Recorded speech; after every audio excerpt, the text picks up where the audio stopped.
Buenas tardes. Esta es el primer encuentro de la Academia de Arquitectura y Urbanismo. Hoy iniciamos este ciclo de presentaciones de miembros de la Academia. En este primer encuentro vamos a contar con las disertaciones del arquitecto Fernando Díez y del arquitecto Daniel Silverfaden. Y estas reuniones se van a hacer de forma periódica. Nos vamos a ir anunciando en las redes sociales de la CAU para que la gente se vaya sumando a estas presentaciones, y van a quedar todas grabadas en los canales en el canal de YouTube de la Academia para que después se puedan volver a mirar.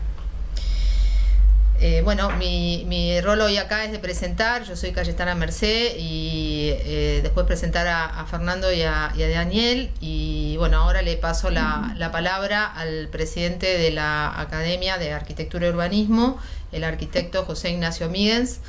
José, te voy a pedir que te desmutees, que estás muteado, estás apagado.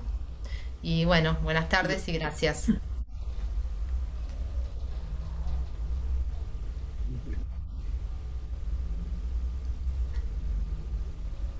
Estás muteado, José Ignacio. Ahí estoy. Ahí sí, perfecto. Bueno, buenas tardes. Bueno, voy a hacer una breve descripción una breve y rápida, súper breve descripción de nuestra Academia de Arquitectura y Urbanismo. El 30 de julio del año 2019 coincidimos los 20 integrantes de la Academia en una escribanía a firmar el documento el documento fundacional que nos creaba la Academia de Arquitectura y Urbanismo. Esa fecha yo la recuerdo como una fecha de mucho entusiasmo y de mucha expectativa, porque nos encontramos todos y este proyecto recién se iniciaba. El proyecto se había iniciado un poco antes, hace un año y medio antes, con consultas al Ministerio de Educación, con consultas a asesores legales, con presentaciones ante las asociaciones profesionales, las facultades de arquitectura públicas y privadas, y puntualmente a varios colegas, entre ellos a los 5 arquitectos que hoy forman parte de nuestra academia, que son los que en ese momento integraban la Academia Nacional de Bellas Artes. Hubo una coincidencia total en todas estas presentaciones, consultas, sobre la necesidad de fundar y de crear esta academia, que era realmente para las disciplinas una asignatura pendiente. 3 meses y medio después de la fecha fundacional, la Inspección General de Justicia aprobó nuestra presentación y quedamos entonces con personería jurídica como para operar. Las expectativas ya en ese momento se transformaron en objetivos, porque estábamos habilitados de alguna manera para ya empezar a reunirnos, a hacer nuestros plenarios como lo fuimos realizando, y empezar a trabajar sobre nuestros proyectos y objetivos. El primer proyecto y objetivo que definimos con una mirada amplia era que nuestra tarea tenía que abarcar todo el territorio nacional, que teníamos que abarcar las distintas regiones, fueran geográficas, fueran culturales, las ciudades, nuestras ciudades, con una visión federal. Desde el inicio se planteó que la academia tenía que tener una visión federal. Ustedes saben que la academia va a incorporar con el tiempo 20 integrantes más, paulatinamente. La idea nuestra es incorporar representantes destacados del interior del país y poder tener un abanico importante. Por otro lado, otro de nuestros objetivos muy importantes fue tener también una mirada que fuera original, que fuera renovadora para la evolución, para la evolución de nuestras disciplinas, frente a los desafíos que estamos teniendo en este momento, ¿no? Nuevas tecnologías, energías renovables, ahorro de la energía, recursos naturales, sustentabilidad, todos esos desafíos que enfrenta hoy nuestra profesión están en nuestro objetivo y están planteados para darles una digamos, visión importante en nuestras miradas. También queremos aportar a la reflexión, ¿no? Una mirada que aporte a la reflexión también renovadora sobre nuestras ciudades, nuestro patrimonio, nuestros espacios públicos, nuestro paisaje. Esa es otra de nuestros objetivos.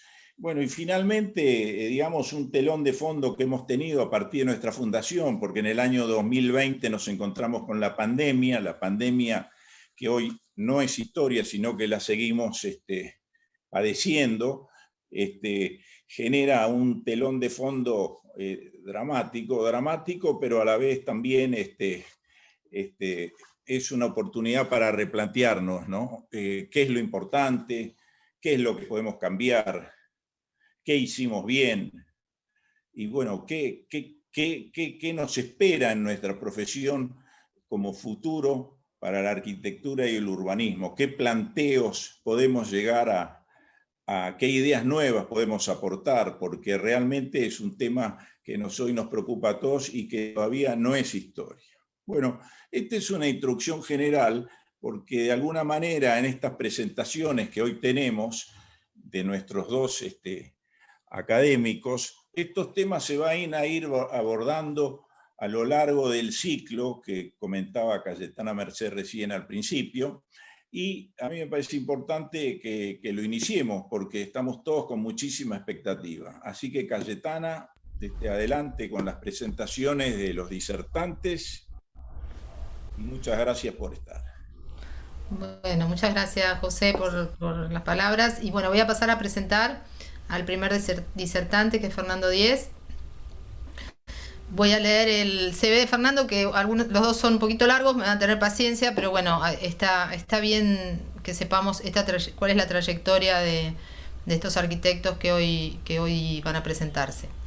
Fernando Díez es arquitecto por la Universidad de Belgrano y doctor en arquitectura por la Universidad Federal de Rio Grande do Sul, Brasil. Desde 1978 se ha desempeñado en la docencia y la investigación en las universidades de Belgrano y de Buenos Aires y actualmente en la Universidad de Palermo, donde es director del Departamento de Historia y Teoría de la Facultad de Arquitectura. Profesor del área de posgrado de las universidades de Itela, Nacional de Córdoba, de Buenos Aires, Mendoza, Nacional de Mar del Plata y del Litoral en Argentina y en varias universidades del extranjero. Es director editorial de la revista Suma desde 1994 y colaborador sobre temas de medio ambiente y urbanismo de la página de opinión del diario La Nación de Buenos Aires desde 2001. Es autor de numerosos artículos y libros, entre otros Buenos Aires, Constantes en las Transformaciones Urbanas, editorial de Belgrano, 1997, un estudio tipológico de los procesos de transformación urbana, reuniendo arquitectura culta y arquitectura popular en una matriz unificada de estudio. Crisis de la autenticidad, Suma Más, 2008, un análisis de los cambios de los modos de producción y validación de la arquitectura y sus fuentes de significado al fin del siglo XX. Agenda pendiente, Universidad de Palermo, 2013, una revisión de la agenda ambiental del siglo XXI, traducido al inglés como Unsettling Agenda, Texas University at Austin, 2016. Fue consejero electo del Consejo Profesional de Arquitectura y Urbanismo 2002-2006. Es académico de número de la Academia Argentina de Ciencias del Ambiente y de la Academia Nacional de Bellas Artes. En la Academia de Arquitectura y Urbanismo ocupa el sitial número 20 Amancio Williams.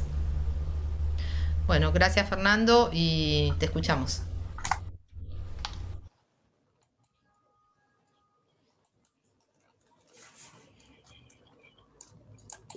Bueno, voy a empezar compartiendo la pantalla, ¿no? Sí, a ver si ahí efectivamente eso va bien.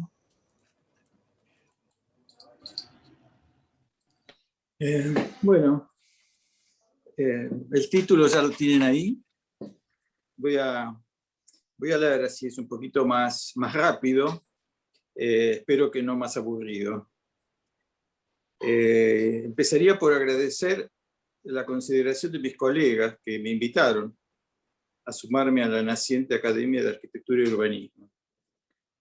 Espero poder explicar en estas resumidas palabras la razón por la que acepté integrarme en calidad de miembro de número, ocupando la silla que la suerte ha querido que lleve el nombre de un idealista, Amancio Williams. La fundación de una academia puede parecer a algunos un anacronismo, algo a contramano de la velocidad de los cambios del mundo contemporáneo, de ese flujo avasallador de nueva y vieja información que parece estar siempre disponible a la distancia de un clic. Aunque sabemos que información no es lo mismo que conocimiento.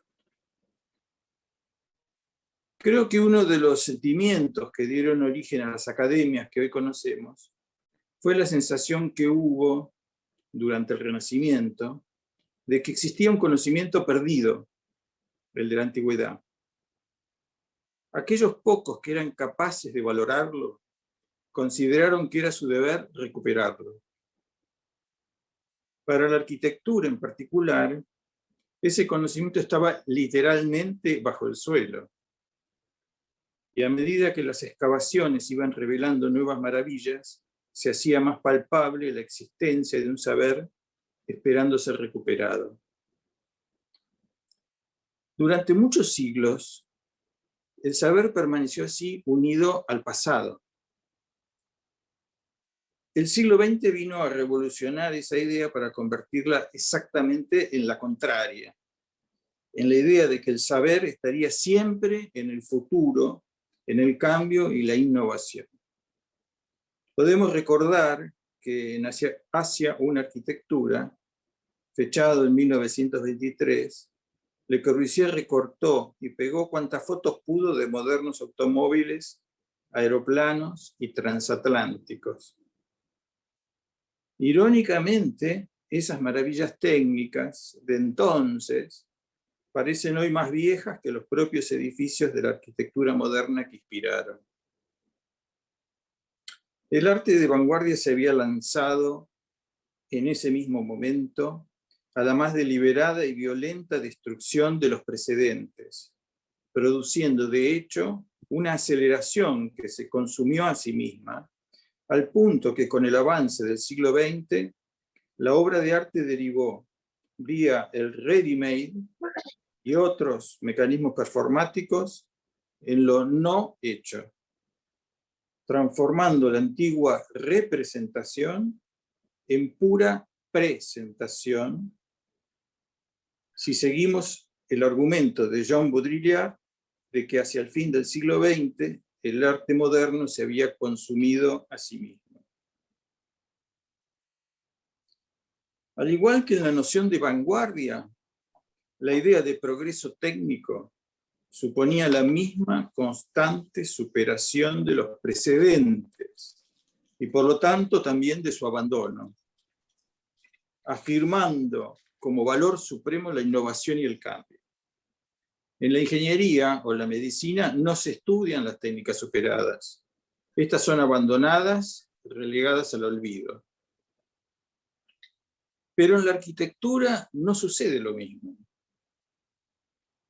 Sigue teniendo sentido estudiar el pasado, porque su valor no radica en sus proezas técnicas, o al menos no solamente, ni en la superación de los precedentes, sino en su valor cultural. Como ha dicho Álvaro Siza, saber arquitectura consiste en saber lo que hicieron otros arquitectos. Del mismo modo que saber tango consiste en conocer, entender y apreciar lo que se ha compuesto y cantado antes de nosotros. En la existencia de ese valor cultural se justifica la conservación del patrimonio, entendiendo que nuestra identidad solo se hace palpable en las cosas que hicimos y compartimos colectivamente. La condición autoral que reconocemos en la arquitectura solo tiene valor en cuanto está firmemente apoyada sobre ese trasfondo colectivo, una herencia cultural que es compartida, manifiesta en la ecléctica acumulación de la ciudad, lo que llamamos urbanidad, donde el todo tiene más valor que la simple suma de las partes porque se ha transformado en lugar, memoria y cultura. La misión que a mi juicio da sentido a la existencia de una academia de arquitectura es precisamente establecer un vínculo virtuoso entre ese capital cultural que está en el pasado y una innovación orientada al futuro, consciente del desafío ambiental que enfrenta hoy, toda la humanidad. Un desafío que es tanto técnico como cultural, que exige innovación tecnológica, sí, pero también el desarrollo de una nueva sensibilidad, tanto como una nueva expresión capaz de movilizar a las grandes mayorías. Ahora que el siglo XX y la arquitectura moderna que dio a luz hace ya casi 100 años están en el pasado, debemos mirarlos con nueva conciencia crítica. Estamos aquí porque compartimos un interés en llevar adelante esa conversación. Después de las realizaciones personales que ya han sido reconocidas, para nosotros es el momento de una visión de largo plazo. Lo que puede interesarnos ahora es esa continuidad cultural a la que desearíamos haber contribuido. Estamos aquí, creo, para sostener esa discusión. ¿Cómo conectar el pasado con el futuro? No creo que sea una discusión fácil. No creo que se trate de un inventario de aciertos y obras excepcionales de las que podamos estar orgullosos, aunque las haya. Es, por el contrario, un balance que debe considerar toda la producción de nuestra disciplina, de las obras modélicas, pero también su efecto sobre la producción ordinaria y la evolución de la ciudad. Creo que debemos comenzar por el doloroso reconocimiento de nuestros desaciertos, algo que solo puede hacerse adoptando un sentido crítico, que sepa apreciar los valores artísticos de esa modernidad que ahora es nuestro pasado, pero que sepa ver sus carencias y su ineptitud para afrontar las actuales circunstancias. El protagonismo de la arquitectura en el siglo XX fue decisivo. Contribuyó, creo, como ninguna otra disciplina, a crear las imágenes poéticas que movilizaron la modernización. Imágenes que obraron en el plano emocional, incluso más que en el racional. Debemos reconocer su efectividad para motorizar el cambio, pero también debemos reconsiderar sus consecuencias no deseadas.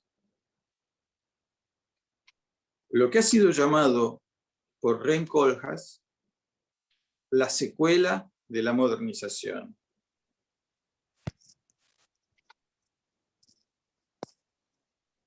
Ya en los años 60, cuando parecía que el progreso sería indefinido, Louis Mumford hizo sonar las alarmas del industrialismo desenfrenado en un libro que anticipaba los límites de ese crecimiento, que se llamaba El mito de la máquina. La sobreproducción alimentada por la máquina, el descarte sistemático que maravillara a Banham en los años 60, pero que ahora a nosotros nos horroriza, la obsolescencia programada y la renovación anticipada de los bienes de consumo, pero también el culto del automóvil, del rascacielos, y la extensión de las ciudades en interminables suburbios contribuyeron, vía su dependencia de los combustibles fósiles, a un consumo energético que ha sido catastrófico para la atmósfera terrestre, y que se ha hecho visible primero en el agujero de ozono y luego en el cambio climático, cuyas devastadoras consecuencias estamos empezando a lamentar. Personalmente comencé esa revisión cuando mis mejores amigos todavía no creían en la gravedad del tema ni en la responsabilidad disciplinar de la arquitectura y del urbanismo. Gracias a la confianza de la dirección de Suma Más, en 1998 pude publicar en la revista un artículo titulado Los límites de la fantasía, vinculando el cambio climático y la crisis ambiental con la arquitectura y las ideas, que ésta había impulsado durante el siglo XX. Esa revisión apenas ha comenzado. No ha avanzado a la velocidad que la urgencia de los acontecimientos requerían, y en buena medida todavía los nuevos arquitectos son formados en nuestras escuelas, en la reverencia a las figuras estéticas de la modernidad maquinista, convertidas ahora en estereotipos, en irónica metamorfosis de la racionalidad que les había dado vida originalmente.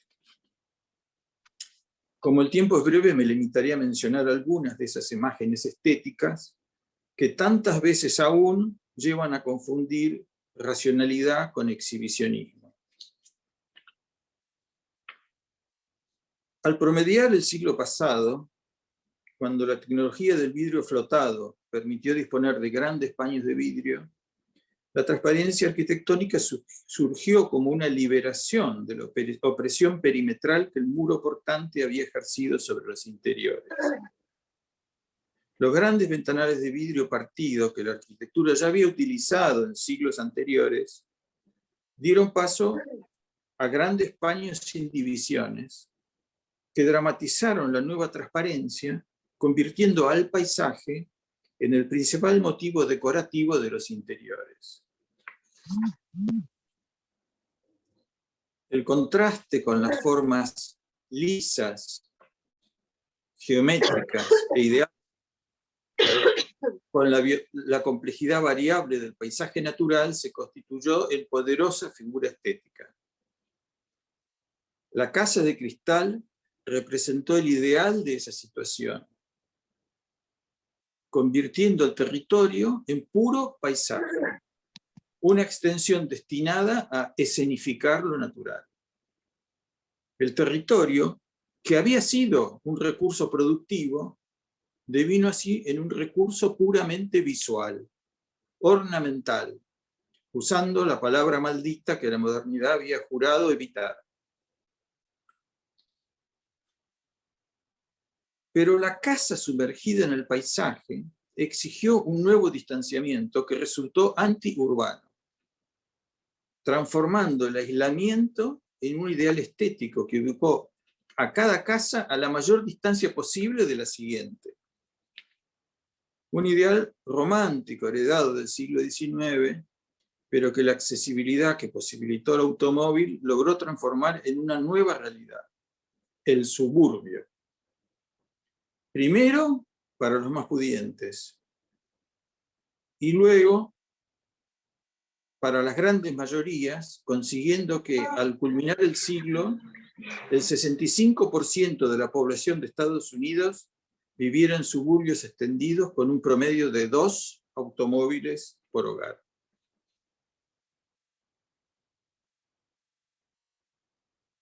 Apilada en vertical, la casa de cristal produciría la moderna torre de cristal, donde la altura es una virtud, no solo por la concentración, también por la distancia que impone con la ciudad tradicional.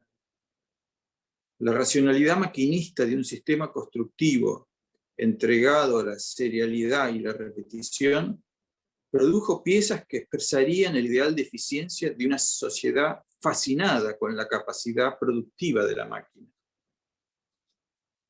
La sistematización de las estructuras, las fachadas y los entrepisos técnicos no solo expresaban el control del hombre sobre la materia, también sobre el clima, poniendo el aire acondicionado como el necesario complemento de la delgada lámina de cristal del curtain wall. Las primeras torres de cristal ofrecieron un heroico contraste con la ciudad tradicional, de la que se separaron higiénicamente, obteniendo en esa distancia la perspectiva necesaria para una expresión objetual de orgullosa autonomía. En las décadas siguientes, sin embargo, la repetición de las torres fue diluyendo ese efecto de contraste y devoró la identidad de las calles, transformando cada vez más a las ciudades en una colección de objetos iguales. Irónicamente, los edificios tecnológicamente más avanzados de la historia de la arquitectura fueron también los edificios más ineficientes en términos de comportamiento térmico. Y solo fueron habitables por el uso de cantidades masivas de un aire acondicionado alimentado con toneladas de combustibles fósiles, aportando al mismo tiempo los letales clorofluorocarbonados, los gases que produjeron el agujero de ozono.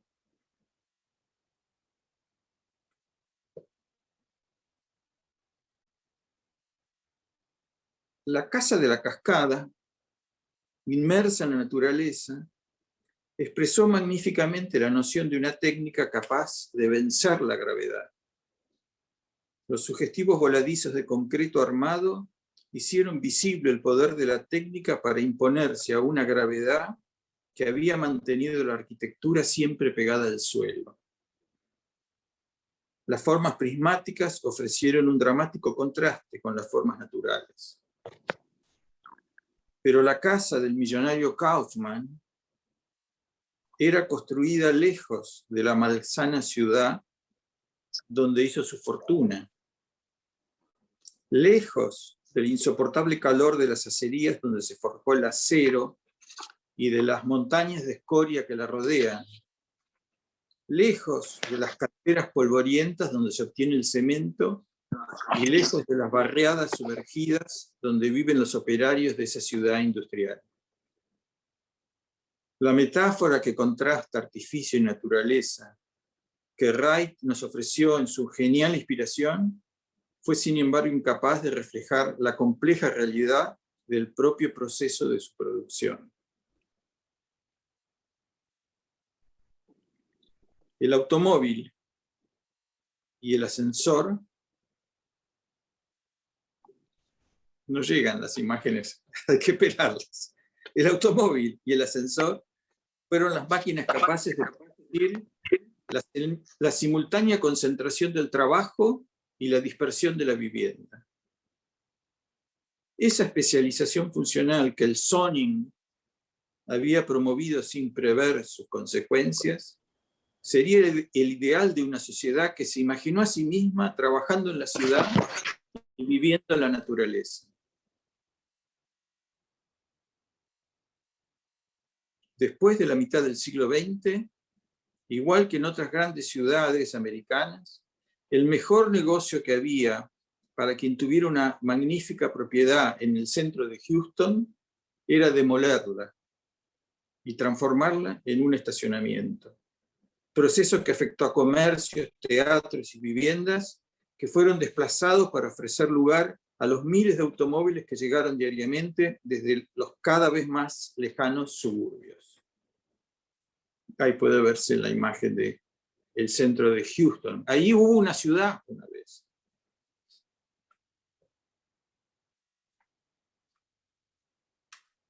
Este proceso no nos es extraño. Desde la década del 80, la casa aislada en el suburbio, en un suburbio cada vez más distante, se ha convertido en el ideal de residencia para nuestras grandes ciudades.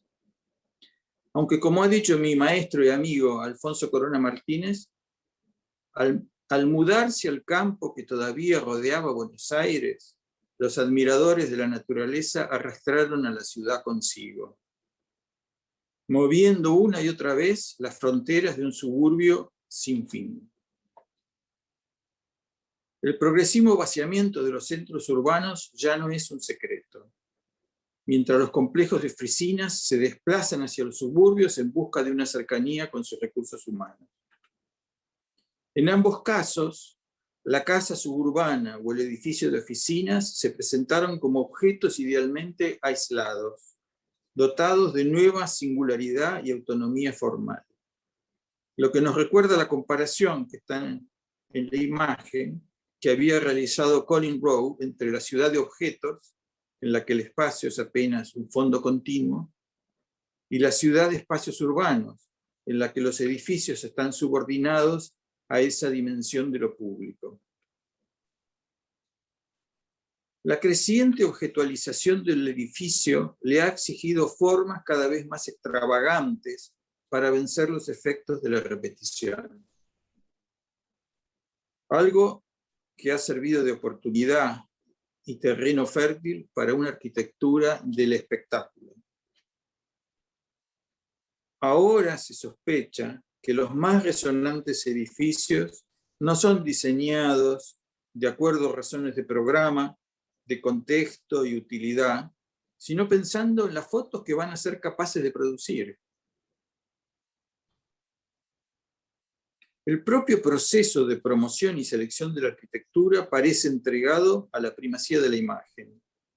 Ese nuevo culto da lugar a un narcisismo autoral donde los argumentos invierten y la complejidad innecesaria o el costo extravagante de un edificio se presentan como virtudes en lugar de defectos. Hay, sin embargo, una nueva generación de arquitectos que ha desarrollado una nueva sensibilidad al medio ambiente. Cuando en 1996 un intendente de pueblo llamó a Lacatoni Basal para remodelar y modernizar una plaza en Burdeos, los arquitectos hicieron un concienzudo estudio sobre todas las condiciones de uso, concluyendo en un informe que recomendaba no cambiar nada e invertir el presupuesto en un programa de mantenimiento mejor y pequeñas acciones periódicas. Su propuesta para un espacio de exhibición en el derruido edificio de París que estaba abandonado, conocido como Palais de Tokio, consistió en mantener el estado ruinoso del edificio y usar el presupuesto para las instalaciones técnicas y de accesibilidad, reservando la parte más importante para la gestión y un programa de iniciativas activadoras del entorno. En el mismo sentido, sus proyectos de vivienda social se basaron en el reaprovechamiento de lo existente, oponiéndose a la demolición y en la utilización de materiales estándar para conseguir mayores superficies con el mismo presupuesto. Ante la necesaria renovación de las estructuras obsoletas de la década del 70 que imponían las nuevas normativas ambientales europeas, se opusieron al fenómeno creciente de su demolición para sustituirlas por otras nuevas. Con enorme paciencia, capacidad de argumentación y negociación, demostraron que era posible reutilizarlas y mantener los lazos comunales sin desplazar a sus ocupantes, invirtiendo el dinero disponible para ampliarlas y adecuarlas a los nuevos requerimientos ambientales y, a la vez, reconectarlas con el espacio público de la ciudad peatonal. Sus trabajos demostraron que podía hacerse con un presupuesto que era la mitad del que exigía la sustitución, evitando al mismo tiempo la pérdida de la energía gris contenida en las estructuras existentes y el problema de reciclar sus residuos.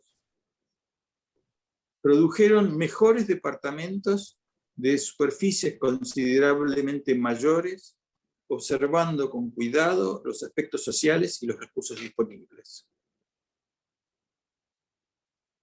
Anne Lacaton y Jean-Philippe Basal consiguieron cambiar el foco del trabajo del arquitecto, desplazándolo de lo que el edificio aparenta a lo que el edificio posibilita. Termino con una buena noticia. En el año 2001, el premio Pritzker les ha sido entregado a ellos. Arquitectos que han superado el complejo autoral narcisista que había dominado la arquitectura de los últimos años, entregada al sistema llamado Star System, al exhibicionismo de formas espectaculares y al malgasto de nuestros recursos ambientales. Perdón por la lata, es que no hay tiempo que perder.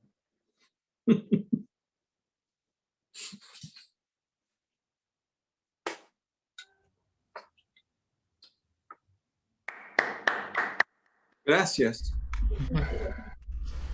Bueno, muchas gracias Fernando por la disertación. Bueno, tenemos por suerte la gente ya participando del Zoom, así que hemos revertido el inconveniente inicial de YouTube y así que ahora vamos a seguir con el arquitecto Daniel Silverfaden. Voy a presentarlo. El arquitecto Daniel Silverfaden, graduado en 1979 en la Facultad de Arquitectura y Urbanismo de la UBA, fue presidente de la Sociedad Central de Arquitectos, es miembro del Colegio de Jurados y Asesores en Arquitectura y Urbanismo de FADEA y ha sido curador designado por Cancillería Argentina de las Bienales de Venecia, San Pablo y Londres. También fue curador general en la Bienal Internacional de Argentina Viar. Es fundador y director del estudio Silverfaden, que realiza obras y proyectos en Argentina, Brasil y España, obteniendo diversos premios y publicaciones locales e internacionales. En el ámbito académico, fundó y es actualmente decano de la Facultad de Arquitectura de la Universidad de Palermo. Es profesor titular de proyecto por concurso en la Facultad de Arquitectura de la Universidad Nacional de La Plata. También participa como profesor invitado en las universidades locales y extranjeras Washington University en San Luis, Estados Unidos, Tokyo University of Science, Japón, Menéndez Pelayo de Valencia, España, Universidad Internacional de Cataluña, España, Universidad Politécnica de Cataluña, España, entre otras. Fue durante 2 periodos miembro del Consejo Académico de la FADU-UBA, creador y director de la revista Arquis, Documentos de Arquitectura, fue director de la revista de la Sociedad Central de Arquitectos, es autor de los libros Trazos Primarios, El Interés Social de la Vivienda, coautor y compilador del libro Una Casa, que reúne múltiples ensayos de la competencia creada también por él. Entre los premios recibidos como director o autor están los premios Escase Pau de los años 2010, 2012, 2014, 2016 y 2018 por investigaciones inéditas o publicadas, premios en concursos nacionales e internacionales de arquitectura, premio Vitruvio, premio Bienal Escase Pau y SICOP, Gobierno de la Ciudad de Buenos Aires por obra nueva e intervenciones contemporáneas sobre patrimonio arquitectónico, intervención contemporánea en patrimonio. En la Academia de Arquitectura y Urbanismo ocupa el sitial número 2, Juan Manuel Bortagaray. Bueno, bienvenido Daniel, te escuchamos. Bueno, ¿qué tal? Buenas tardes a los colegas. Es un honor compartido con Fernando Díez, que son los primeros miembros de la Academia en presentar nuestras ideas y propuestas en esta etapa fundacional de este proyecto para que Argentina cuente con una Academia Nacional de Arquitectura. Llevamos 2 años de sembrar con pequeños avances, persistentes y hasta aquí silenciosos, pero necesarios para que el nacimiento sea sólido y consistente. Preparando el campo para futuras incorporaciones, sentando bases y fundamentos de una entidad necesaria para ayudar al reconocimiento social de la arquitectura como una actividad necesaria y patrimonial. Voy a compartir pantalla.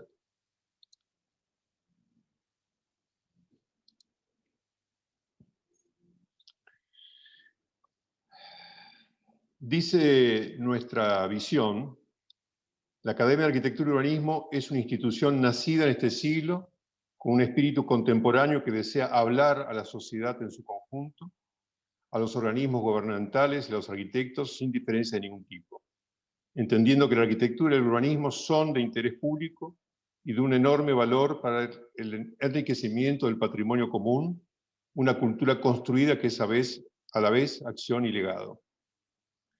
Enumero algunos de los objetivos que nos hemos planteado en nuestra Carta Fundacional.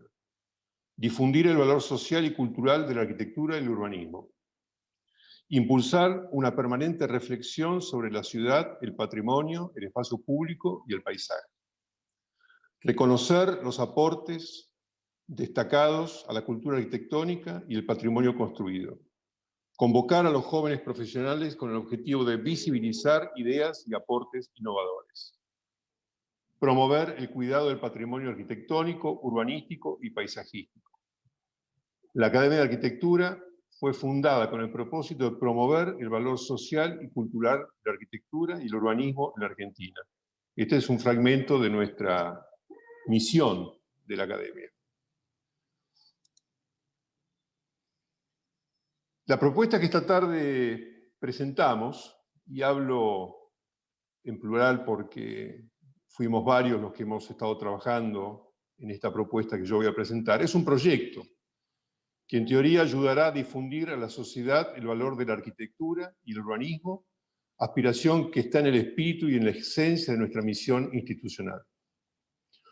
Un proyecto llamado Ciudades Visibles, que consiste básicamente en transferir toda la información significativa de nuestros edificios emblemáticos a las personas que transitan nuestras ciudades. Cuando hablo de arquitectura o urbanismo, no hablo solamente de estructuras envolventes, espacios visuales o paisaje, sino que hablo también de otros conceptos intangibles como cultura, política, filosofía, economía, globalización, identidad, las relaciones a la sociedad. Es decir, que cuando hablamos de arquitectura, nos referimos a la vida misma, y cuando hablamos de ciudad, hablamos de una construcción colectiva e histórica y que engloba todo aquello que nos rodea, lo visible o invisible de los ojos. Dice Marcelo Danza, actual decano de la Facultad de la República de Uruguay, que los arquitectos adquirimos de la academia y la cultura arquitectónica claves de decodificación de la ciudad y la arquitectura. Los universos de las construcciones humanas se reducen así a un conjunto material, inteligible e interpretable en base a ciertos códigos acotados de clasificación, archivo y acción. La cultura arquitectónica se transforma en un potente instrumento cognitivo que permite descifrar, entender y orientarse en un mundo hiperdenso y sobrecargado de información. Ciudades Visibles aspira a reivindicar la profunda relación entre arquitectura y ciudad, como un hecho necesario de ser reconocido como tal por ciudadanos y visitantes a nuestras ciudades, entendiendo que la ciudad, con sus edificios, espacios públicos y monumentos, son un escenario público de libre acceso, de visión obligada y gratuita. La pregunta es, y que nos hacíamos, era cómo hacerlo. Ciudades Visibles es un proyecto para que los edificios nos cuenten sus historias. Pero ¿de qué arquitectura estamos hablando? Estamos hablando de una arquitectura de orden público, arquitectura que nos enseña, arquitectura que nos cuenta de dónde venimos y hacia dónde vamos. Arquitectura a escala urbana que intenta construir ciudad, arquitectura universal, arquitectura integrada a su contexto. Arquitectura que propende un beneficio económico y social por su tratamiento sustentable y racional. Arquitectura que intenta proponer una idea que trascienda su propia materialidad y se convierta en un aporte cultural, arquitectura máxima con mínimos elementos, una arquitectura que habita lo público como esencia y edifica un valor social para la ciudadanía. Una arquitectura que por estar vinculada a un lugar, se vuelve parte de ese lugar, disipando los límites entre lo que es arquitectura, paisaje y ciudad. Cada decisión arquitectónica, lo sabemos, tiene impacto sobre el contexto. Si somos capaces de entender la complejidad de nuestro entorno, seremos capaces de hacer que estos sean positivos y así aportar valor a lo que hacemos. ¿De qué manera una obra conecta con la gente que lo habita, construye nuevas audiencias y transforma dinámicas ciudadanas existentes, fomentando la participación ciudadana a partir del conocimiento de nuestro patrimonio y de nuestra ciudad, jerarquizando el espacio público y fomentando la curiosidad, el entusiasmo y el aprendizaje. Sabemos que la buena arquitectura tiene, entre otras virtudes, una gran capacidad pedagógica, y quizá podamos entenderla por fuera del ámbito académico y la experiencia sacarla a la calle. Será devolver la arquitectura a la gente, ya que la arquitectura se queda en la ciudad, pero pretendemos que también quede en la gente. La pregunta, nuevamente, es cómo hacerlo. ¿Cómo hacer que cada edificio de Buenos Aires, arquitectónicamente relevante, pueda cargarse de información y prepararlo para estar en condiciones de enseñarnos, contarnos y que genere empatía con el público? ¿Cómo hacer que los edificios dialoguen con la gente?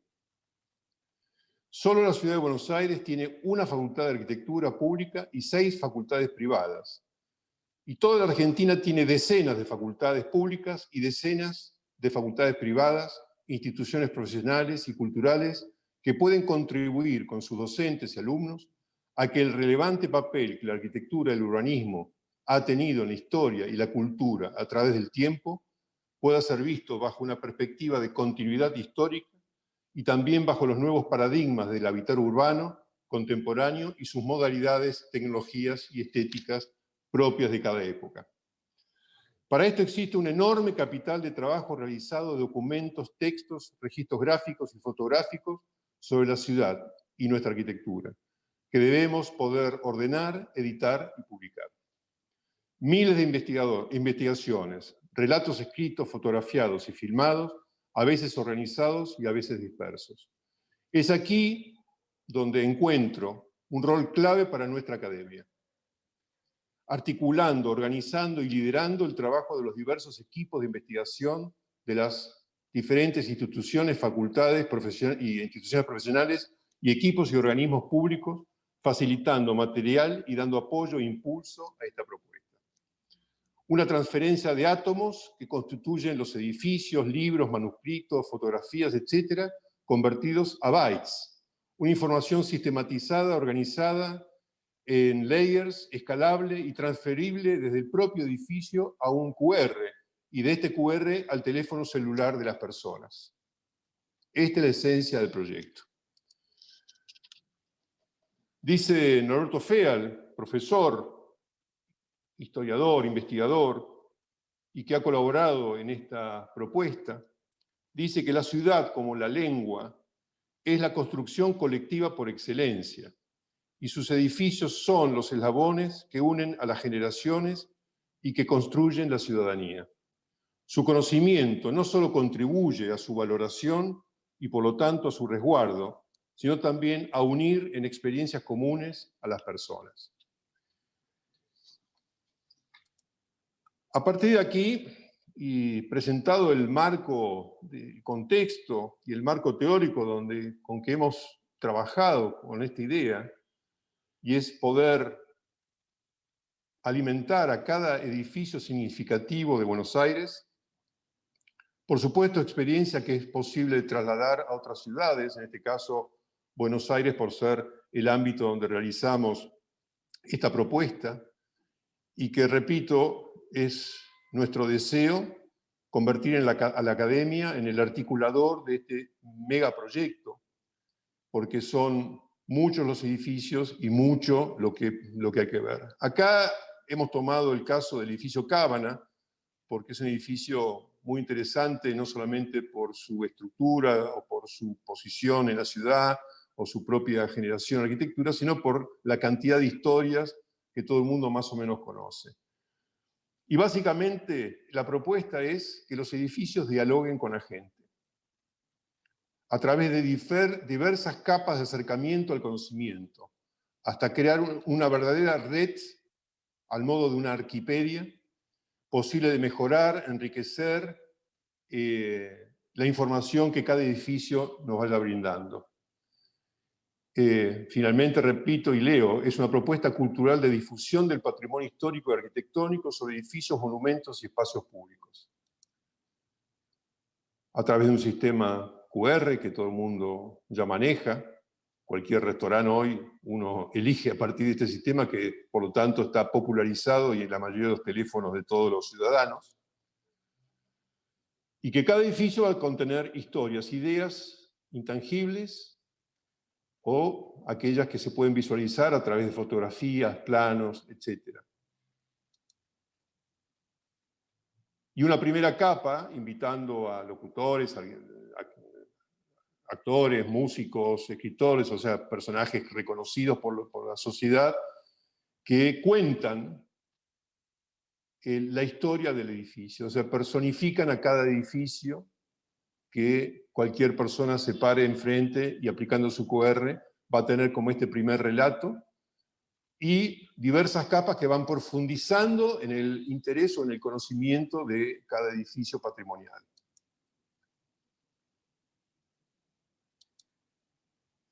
Desde documentación fotográfica hasta los propios planos del edificio y acercándonos incluso a las historias que han hecho posible no solamente el edificio, sus propietarios, sino sus autores, los arquitectos.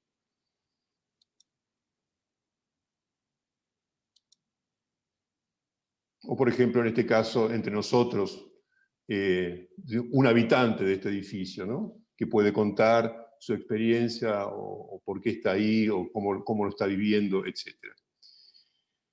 Este proyecto ha involucrado a muchísimas personas para lograr que los edificios dialoguen con la gente, un acercamiento al conocimiento de la ciudad mediante la tecnología, sensibilizar al ciudadano en reconocer el valor de la arquitectura, y la Academia como institución articuladora de la ciudad visible, de este proyecto. Este es el equipo que quiero nombrar. Esto tiene ya un registro de autor. Junto con mi hijo hemos trabajado en la idea original, y un equipo que me ha acompañado en muchísimos proyectos. Hernán Bisman, Pablo Engelman, Juan Pablo Sarragay-Ruse, Martín Liguori, Leisen Zamora, Roberto Feal, Teo Rodríguez, Pedro Bisman y Salina de Ángelis. En este momento, les cuento, este proyecto está en estudio un marco de convenio con la Secretaría de Planeamiento de la Ciudad de Buenos Aires y el Ministerio de Cultura, que informalmente han dado el apoyo y el interés de la Ciudad de Buenos Aires con respecto a este proyecto y este proceso de investigación y de desarrollo y de aplicación. La idea va a ser hacer los primeros ejemplos con el apoyo del gobierno de la ciudad y presentar esta propuesta al plan de mecenazgo para obtener los fondos para estas primeras intervenciones que sean ejemplares, 4 o 5 en la ciudad, para poder desarrollar esta propuesta de manera real y no teórica o de maqueta, como en este caso.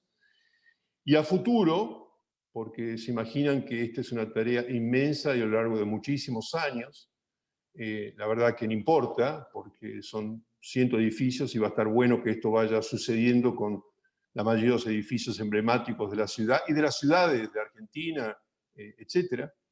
La idea es incorporar a sponsors privados que puedan aparecer en las imágenes de estas placas QR o en las proyecciones de las diferentes capas que, como adelanté, presenta este proyecto. Bueno, esto es todo, toda la presentación.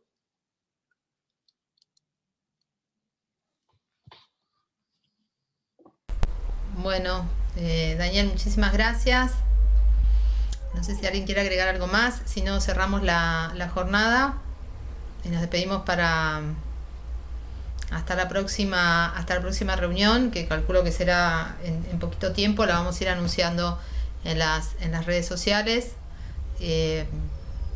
Y bueno, esta charla va a quedar subida a YouTube de la Academia para quien la quiera volver a compartir o a ver. Así que bueno, muchísimas gracias a todos y bueno, nos estamos viendo. Gracias. Adiós, gracias.